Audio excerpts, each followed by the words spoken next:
Jinsiy holat qattiq turmasligiga nima sabablar bo'ladi? Keling shu mavzu haqida gaplashamiz. Qabulimga kelayotgan bemorlarning ko'p qismida hozirgi kunda shu muammo. Ya'ni 20 yoshda ham, 40 yoshda ham, 50-60 yoshdagi insonlarda. Bularning farqlarini va yoshga nisbatan sizda nima muammo bo'layotganini yoritib boraman.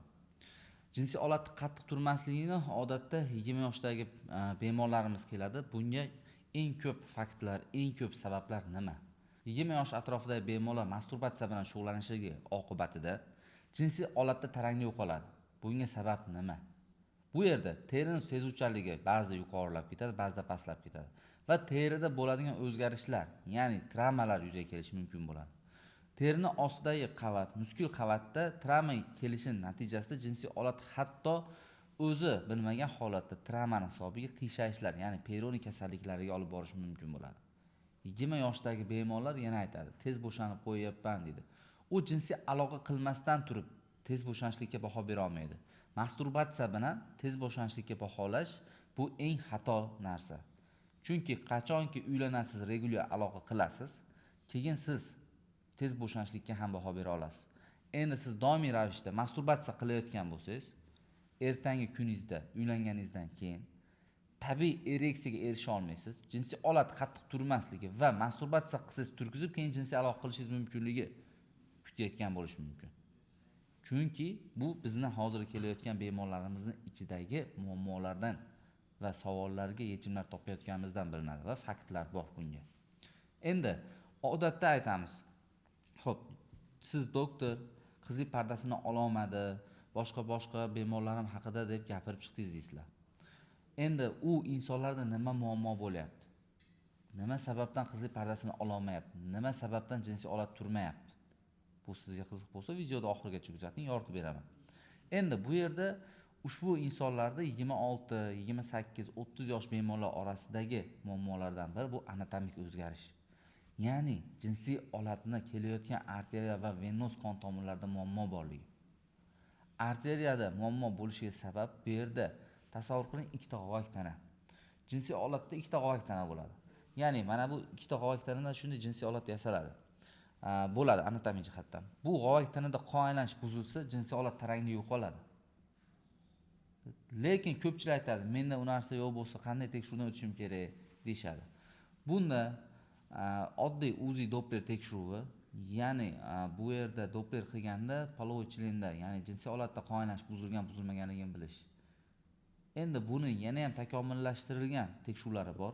Sun'iy ereksiya chaqirib, jinsiy holatga, ya'ni o'zini moddalari, dorilari bor, ukol qilinadi va ereksiya chaqiriladi. Ereksiya chaqirilishi natijasida bu yerda jinsiy holat turadi va necha minut turadi. Bu yerda arteriyada muammo bo'lyaptimi, ya'ni qon kelishdami yoki chiqib ketishdanmi?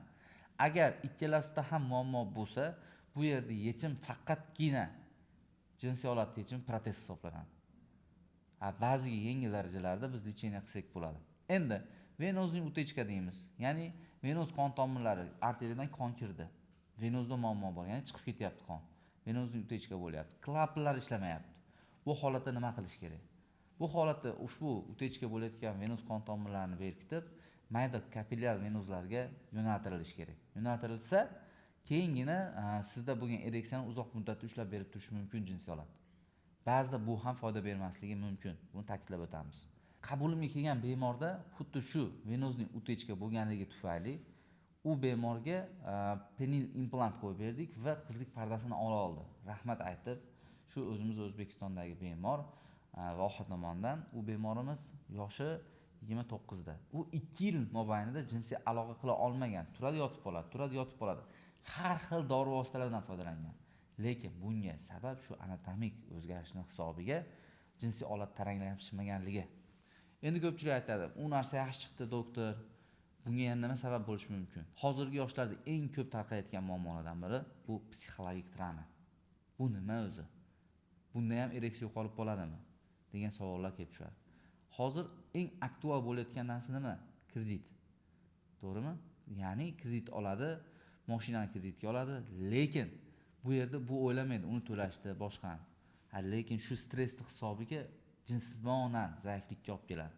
Shu psixologik faktorlardan biri bu yerda shu o'zini doimiy miyasini band bo'lishda bu jinsiy zaiflik kuzatilishi mumkin bo'ladi. Endi tez bo'shanadigan insonlar teskarisi. Nimaga deysizlar?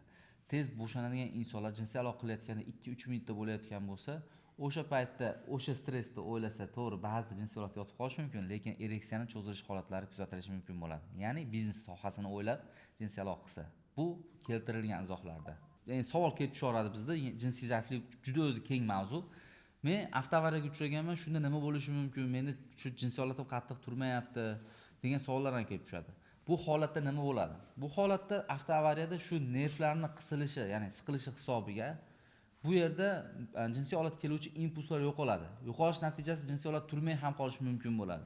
Bunda chuqurlashtirilgan tekshiruvlar yoki bunda ham yechim nima bo'ladi? Oxiri agarda sizda nerv impulslari uyg'onmasa bir necha yillarda davomida bunda sun'iy protez qo'yish kerak bo'ladi, ya'ni penil implant. Bunda ham yechimi bor. Endi jinsiy zaiflikda biz aytamiz, hozirgi kunda yoshlar ichida keng tarqalib bormoqda. Bunga nima sabab, nima omillar bor degan savollar kelib tushadi. Bunga doimiy ravishda stress, doimiy ravishda ovqatlanish ratsionining buzilishi, doimiy ravishda sport bilan muntazam shug'ullanmaslik va o'zini dangasalikka olib borishlik va bir joyda o'tirib ishlashlik. Endi bu omillarni keng qilib yoritsak, bu juda ham keng mavzular. Yosh kattalarda nimaga bunday bo'lishi mumkin? 40-50 yoshdagi insonlarda ham jinsiy zaiflik kuzatiladimi deyshadi. Albatta, ular ham inson. Chunki bularda yosh o'tgan sari prostata, ya'ni xronskiy prostatit deymiz, surunkali prostatit yoki o'striy prostatit holatlarida ham jinsiy zaiflik kuzatiladi. Jinsiy holat turmaydi, temperatura ko'tariladi, tez-tez hojatga chiqishlik, orqa peshob bilan jinsiy holat atrofidagi og'riqlar, moyakdagi og'riqlar paydo bo'lishi mumkin bo'ladi. Bu fan tomonidan tasdiqlangan. Shuncha vaqtdan beri YouTube sahifamizga manfaatli videolar joylab boryapmiz. Asosiy maqsadimiz insonlarda, jamiyatning ichida urologik muammosi bor insonlarga yordam berish. Ya'ni jinsiy holatda muammo bormi? Qiyshiqlik yoki jinsiy holat turmayaptimi?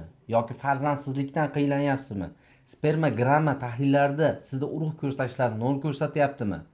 Farzandingizni muayaklari o'z yorug' xaltasida emasmi?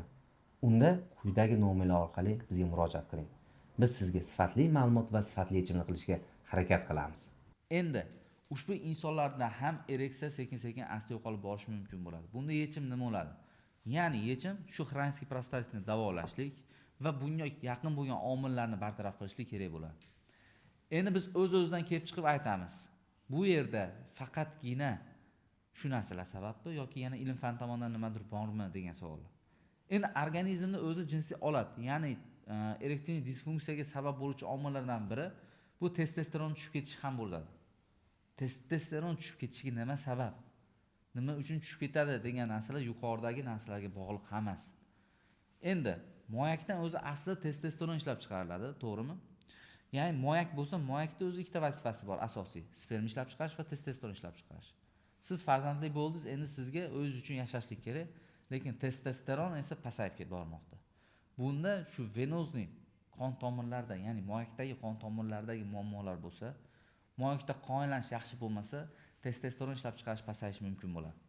Shuning uchun doim aytaman, sizda yoki yaqinlaringizda erektil disfunksiya bo'layotgan bo'lsa, hamma tomonlama teng qarashlik kerak va ushbu omillarni bartaraf qilinsa, muntazam sport bilan shug'ullansa, muntazam o'z sog'lig'ingizda psixologik travmalarni olmasangiz, bu yerda hamma yaxshi bo'ladi va erektil disfunksiyaga uchramaysiz.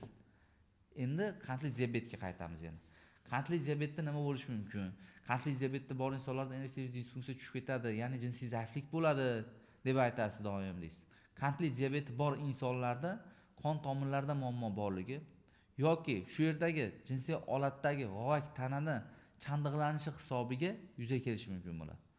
Ya'ni qandli diabeti bor insonlarda eng nozik nuqtalarda shu zaifliklar kuzatiladi. Bu ham jinsiy a'zolardagi bo'layotgan muammolarga kiradi. Aytib o'tgan mavzularini bilaman keng miqdorda. Buni hazm qilib olishingiz, ya'ni o'zingizga tushuncha qilib olishingiz oson bo'lmaydi. Lekin direktdan, kommentariyada yoki savollar qoldirsangiz, birma-bir buni kengroq yoritib berishga harakat qilaman. Bugungi mavzuyimiz juda ham qiziq bo'ldi deb o'ylayman. Hoziroq menga obuna bo'lib qo'ying. Ushbu videoni o'zingiz uchun saqlab qo'ying. Agarda sizda jinsiy zaiflik holati, jinsiy holat tarangli yo'qolishi yoki sizda qandli diabet bo'lsa, jinsiy zaiflikning har qanday turini yechimlari bor. Unda menga murojaat qiling.